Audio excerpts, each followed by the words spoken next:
When Marine Staff Sergeant Marcus "Lion" Rodriguez collapsed in his wheelchair during a routine visit to the Phoenix VA hospital, nobody expected his service dog Rex to break free from his handler and disappear into the Arizona desert for 3 days. What Rex brought back would challenge everything doctors thought they knew about loyalty, healing, and the unbreakable bonds forged in combat.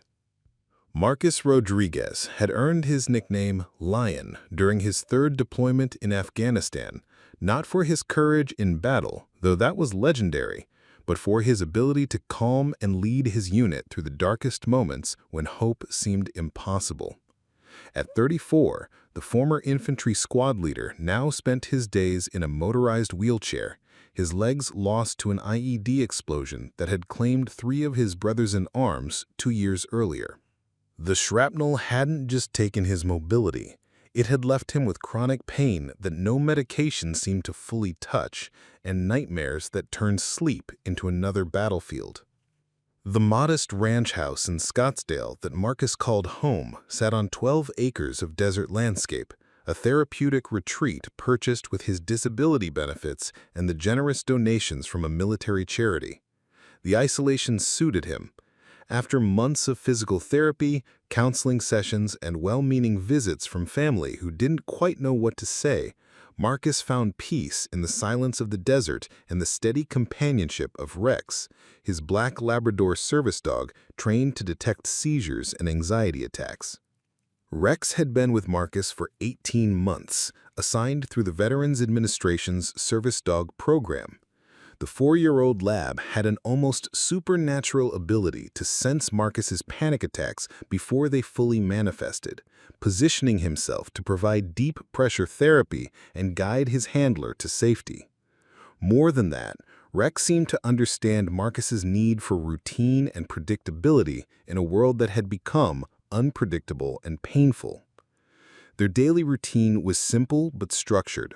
Morning medications at sunrise, physical therapy exercises on the covered patio overlooking the Sonoran Desert, lunch prepared with ingredients from Marcus's small garden, and afternoons spent in his workshop where he crafted wooden toys for military children through a nonprofit program.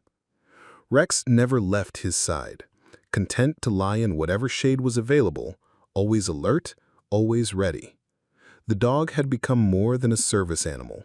He was Marcus's anchor to a world that often felt too overwhelming to navigate alone, a living reminder that trust and loyalty could still exist even after everything else had been taken away.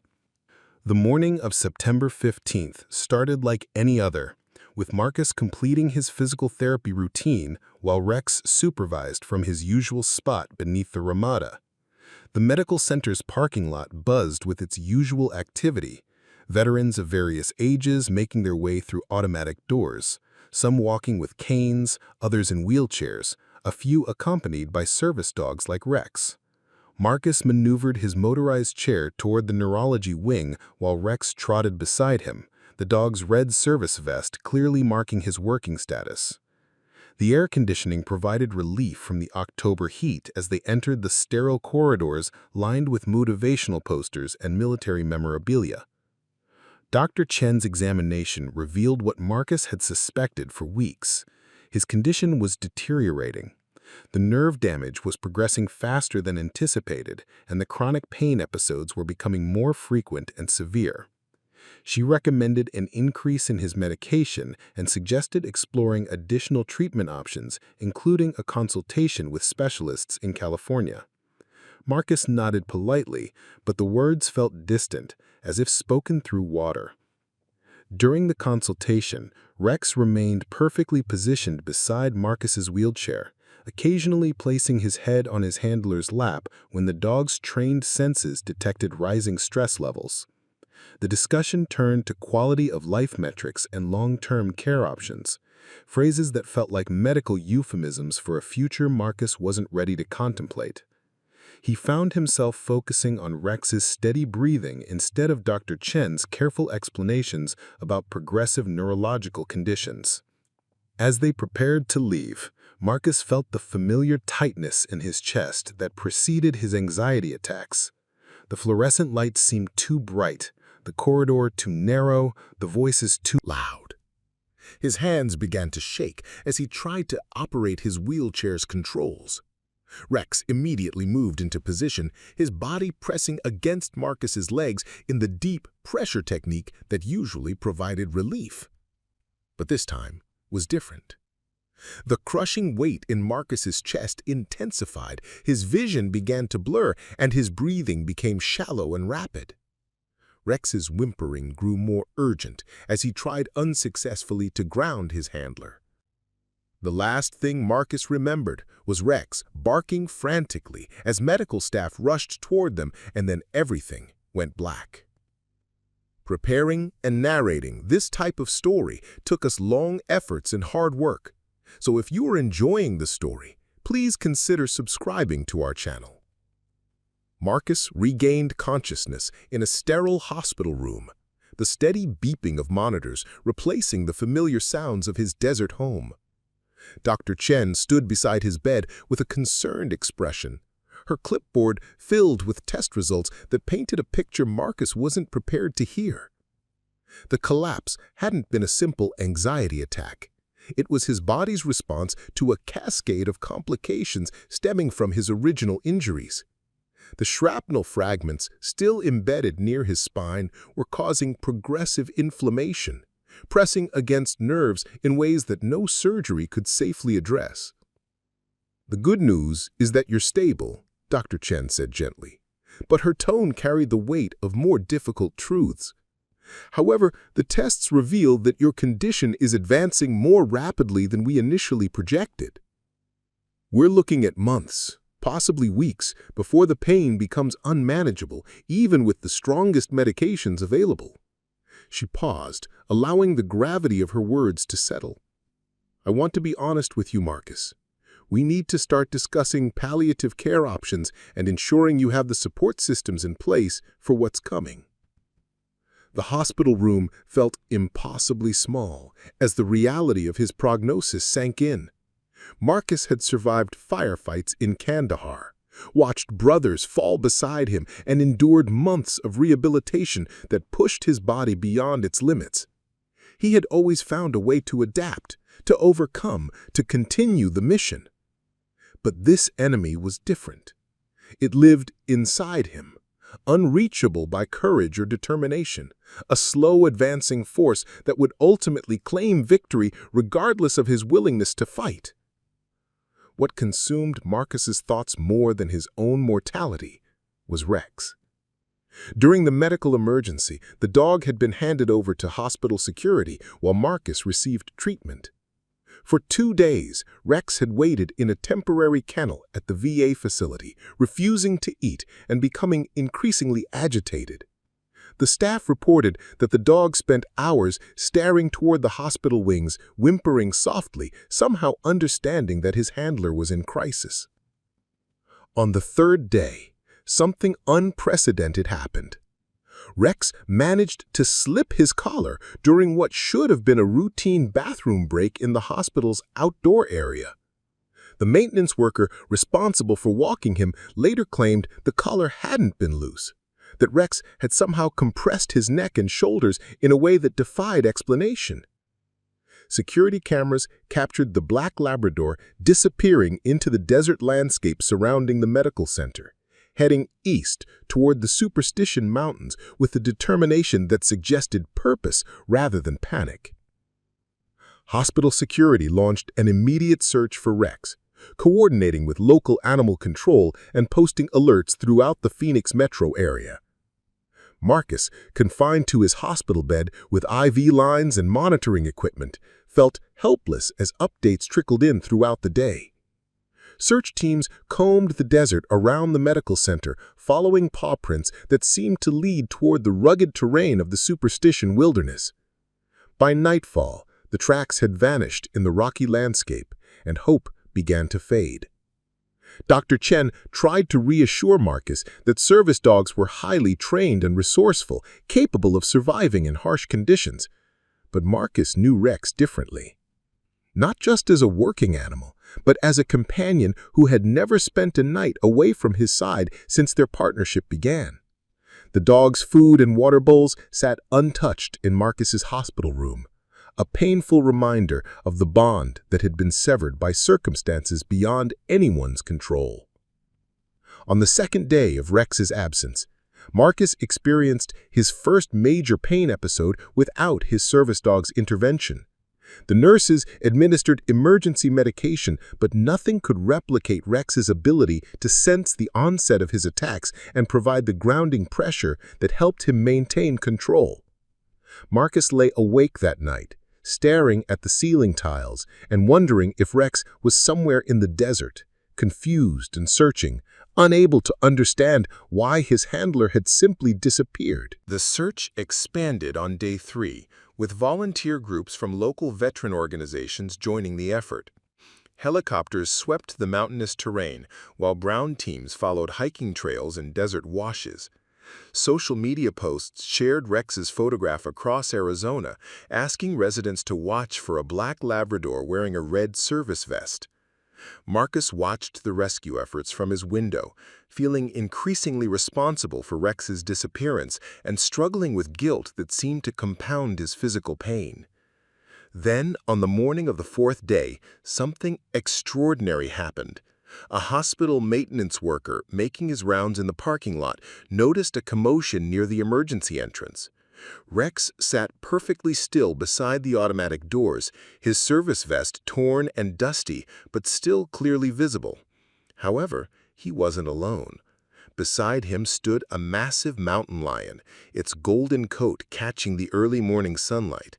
The two animals sat motionless together, neither showing signs of aggression or fear, as if they had reached some understanding during their time in the wilderness that transcended the natural order of predator and companion. Hospital security immediately cordoned off the emergency entrance, unsure how to handle the unprecedented situation of a service dog accompanied by a wild mountain lion outside their facility. Dr. Martinez, the emergency department chief, had worked in trauma centers across Arizona for 15 years, but had never encountered anything remotely similar. The mountain lion showed no signs of agitation or territorial behavior, simply sitting beside Rex as if waiting for permission to proceed. Arizona Fish and Game officials arrived within 30 minutes, equipped with tranquilizer equipment and protocols for dangerous wildlife encounters in urban settings. However, as wildlife biologist Dr. Janet Reeves approached the scene, she observed behavior that defied her professional experience. The mountain lion, a mature male weighing approximately 140 pounds, remained calm and alert, but showed deference to Rex, occasionally looking to the dog as if seeking guidance or approval for its actions. Rex, meanwhile, displayed none of the anxiety or distress that had characterized his behavior during Marcus's hospitalization. The dog sat with perfect posture, his training evident in every aspect of his demeanor, but his attention remained focused on the hospital entrance rather than the gathering crowd of officials and media personnel. When Dr. Reeves attempted to create distance between the animals using standard wildlife management techniques, Rex positioned himself protectively between her and the mountain lion, not aggressively, but with clear intent to maintain their partnership. The hospital administration faced an impossible decision. Standard protocol demanded the immediate removal of potentially dangerous wildlife from medical facility grounds, but Rex's presence complicated every conventional approach. Any attempt to separate the animals resulted in visible distress from both creatures, and the mountain lion showed clear signs of following Rex's behavioral cues rather than acting on predatory instincts. Marcus, watching from his 4th-floor window, recognized something in the mountain lion's bearing that reminded him of soldiers under fire, the heightened alertness combined with absolute trust in a battle buddy.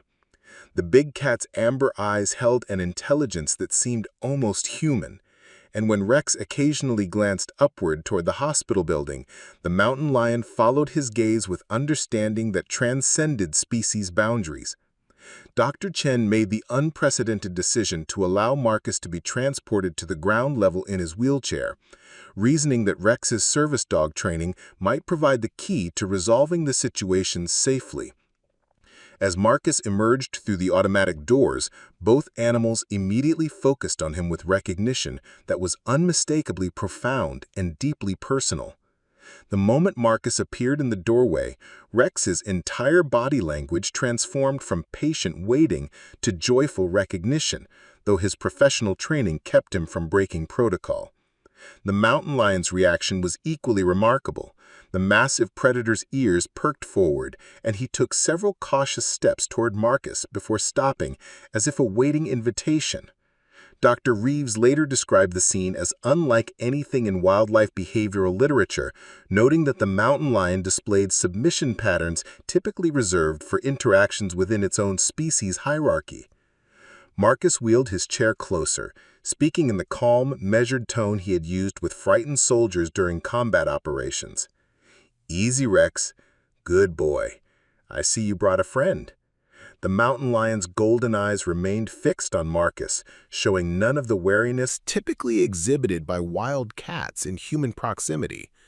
Instead, the animal displayed what could only be described as recognition, tilting its head slightly as if trying to understand the wheelchair and medical equipment that made Marcus appear different from their previous encounter. Dr. Reeves whispered urgent questions to the gathering crowd. Had Marcus encountered this specific mountain lion before? Was there any documented interaction that could explain this extraordinary behavior? The answer came from Marcus himself, spoken so quietly that only those closest to him could hear. Kandahar Province, 2019. Forward Operating Base Lion's Den. The pieces of an impossible puzzle began falling into place as Marcus continued his explanation. During his final deployment, Marcus had discovered an injured mountain lion near their outpost, not a native species to Afghanistan, but a magnificent animal that had somehow found its way to their remote corner of the Hindu Kush Mountains. Military regulations prohibited keeping wild animals, but the creature had been too severely wounded to survive without intervention. Marcus had spent weeks nursing the cat back to health during off-duty hours, sharing his rations and creating a shelter in an abandoned supply bunker.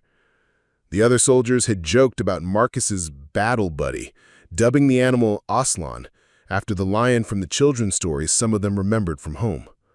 When orders came to evacuate the base, Marcus faced an impossible choice.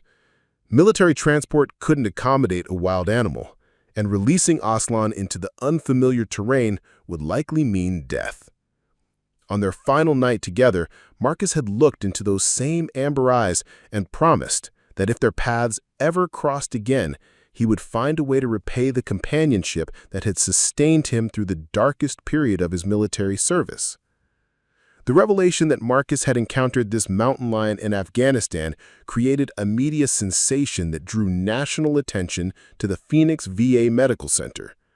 Wildlife experts flew in from universities across the country, attempting to explain how an animal from the mountains of Afghanistan could appear in the Arizona desert years later. Dr. Patricia Wells from the National Geographic Society's Big Cat Initiative proposed theories involving illegal wildlife trafficking, but none could account for the precise timing of the mountain lion's arrival coinciding with Marcus's medical crisis. Marcus refused most interview requests, focusing instead on the remarkable changes occurring in his daily routine. Hospital administrators, recognizing the therapeutic potential of the situation, created an unprecedented arrangement allowing both Rex and the mountain lion, whom Marcus continued calling Aslan, supervised visits in a secure outdoor courtyard. The interactions defied every principle of animal behavior that medical staff had been trained to expect. Aslan demonstrated the patience of a therapy animal, lying motionless beside Marcus's wheelchair for hours while Rex performed his usual medical assistance duties. The mountain lion's presence seemed to have a profound effect on Marcus's pain management. Episodes that previously required maximum medication dosages became manageable through what Dr. Chen could only describe as environmental therapy. When Marcus's vital signs indicated the onset of anxiety or pain, Aslan would position himself close enough for Marcus to feel the vibrations of the big cat's purring, a sound that registered at frequencies known to promote healing in human bone and tissue. Rex adapted his service dog protocols to incorporate Aslan's presence, create a partnership that fascinated animal behaviorists worldwide. The dog would alert to Marcus's medical needs, then somehow communicate with the mountain lion to coordinate their response. Aslan learned to remain perfectly still during medical procedures, providing a calming presence that reduced Marcus's need for sedation during painful treatments. The big cat's amber eyes never left Marcus during these moments, offering a steady focus point that helped manage the psychological aspects of his deteriorating condition. Video footage of their interactions went viral across social media platforms, with millions of viewers watching Marcus read aloud to both animals from military history books while they flanked his wheelchair like living bookends. The story attracted attention from Hollywood producers and book publishers, but Marcus declined all commercial offers, insisting that his focus remained on understanding why Aslan had traveled impossible distances to find him again, and what their reunion might mean for his remaining time. 3 weeks into their extraordinary reunion, Marcus's medical condition reached a critical threshold that no amount of companionship could reverse. Dr. Chen delivered the news with characteristic directness. His body was shutting down faster than anticipated, and they were looking at days rather than weeks. The inflammation around his spinal cord had accelerated, causing cascading organ failures that rendered further treatment futile. She recommended immediate transfer to hospice care, where Marcus could spend his final days in comfort surrounded by family and friends. The decision sparked an unprecedented crisis within the hospital administration and state wildlife agencies. Aslan had been living in a specially constructed enclosure adjacent to the medical center, but hospice facilities lacked the security infrastructure necessary to accommodate a mountain lion. Arizona Fish and Game officials insisted the animal must be relocated to a wildlife sanctuary, while veteran advocacy groups argued that separating Marcus from his companions during his final days would constitute inhumane treatment of a dying soldier. Marcus himself appeared remarkably at peace with his prognosis, spending hours in quiet conversation with Rex and Aslan as if preparing them for what was to come. Nurses reported observing him touching both animals while speaking in low, urgent tones, words that seemed intended for their understanding rather than human ears. His pain medication requirements decreased dramatically during these sessions, suggesting that their presence provided relief beyond medical explanation. The breakthrough came when Marcus proposed a solution that stunned everyone involved.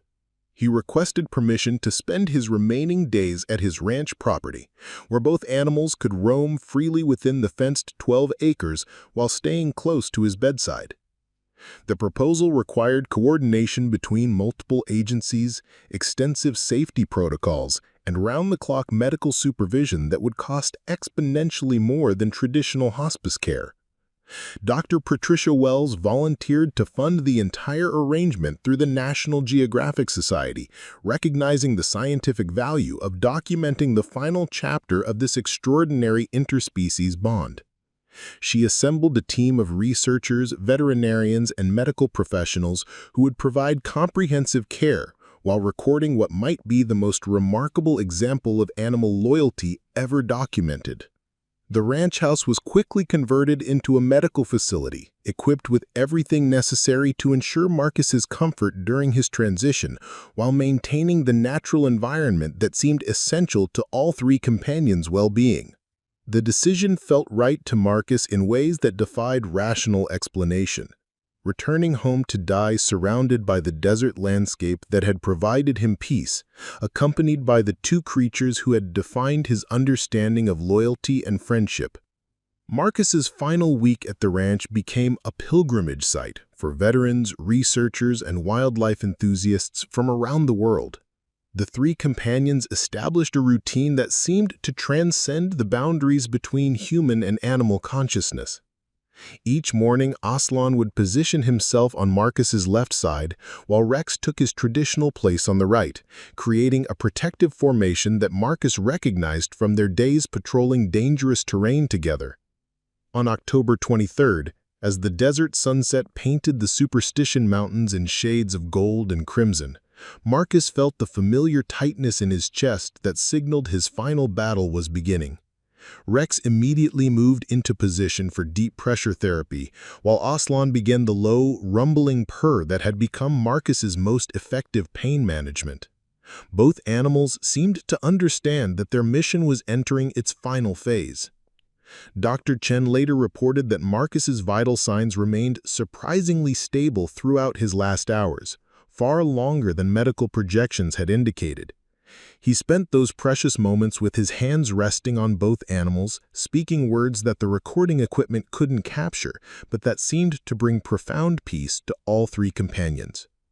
As dawn broke over the Arizona desert on October 24th, Marcus "Lion" Rodriguez passed away surrounded by the two creatures who had defined his understanding of unconditional loyalty. The most remarkable discovery came afterward. Aslan remained beside Marcus's body for exactly 72 hours, the same duration Rex had waited at the hospital when Marcus first collapsed. Then, as mysteriously as he had appeared, the mountain lion walked into the desert wilderness and was never seen again.